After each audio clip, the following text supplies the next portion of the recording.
Friday morning on Squawk Box. As you probably know, the Hollywood writers' strike has been going on now for the last 1.5 months with no end in sight. It has forced a number of television series to be suspended, and several movie productions have been scaled back as well. At the heart of the issue, just how writers should be paid for work distributed over the internet.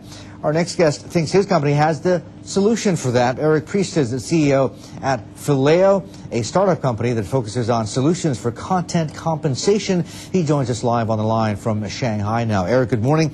Good to have you with us. Describe it in layman's terms. What exactly does your company do, and what service does it provide?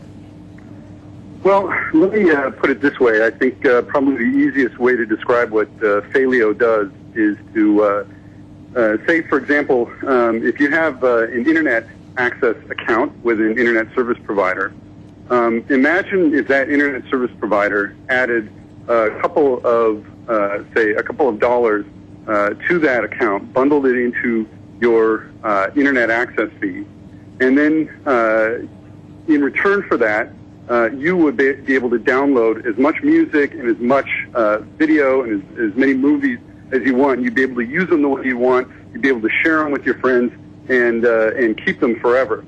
And that's essentially the solution that we're providing. We're working with internet service providers to bundle a small fee in all of their users' access accounts, and then in return for that, we give them licenses, blanket licenses, that all that internet service providers users can use to download content and share it. Okay, I mean, it sounds pretty good for the consumer. Easier, more efficient, faster access, and I guess you piggyback on the economies of scale from the ISP. I guess you end up paying less. What about for the content creators and providers, though? How do they take advantage of this?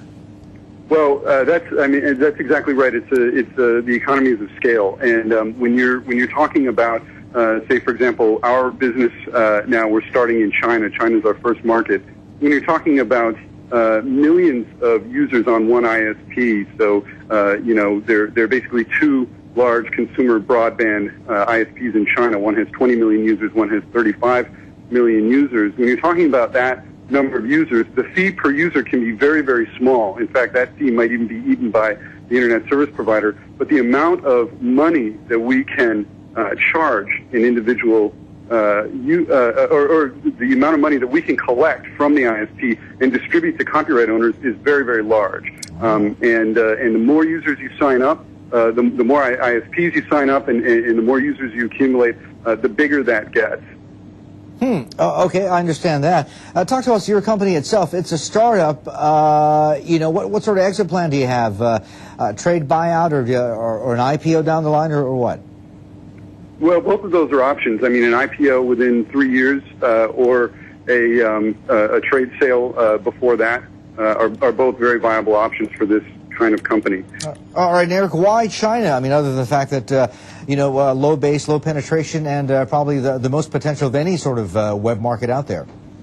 Well, I have to say, China is one of the most exciting markets in the world for the internet and for content. It's the fastest growing internet market in the world, and it's also the fastest growing entertainment market in the world. So that's one of the really major reasons. The second reason is that this company actually started at Harvard University. It started in the Harvard Berkman Center for Internet and Society.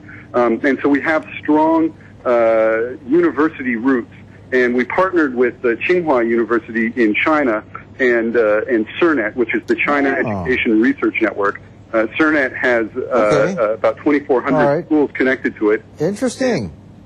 All right, Eric, listen, I've got to cut you off. We're just out of time, but interesting. Incubated in academia, sounds like. Eric Priest, their CEO at Phileo, live on the line from Shanghai. Squawk is back in less than 2 minutes to get to the Shanghai Open and early movers. Don't go away.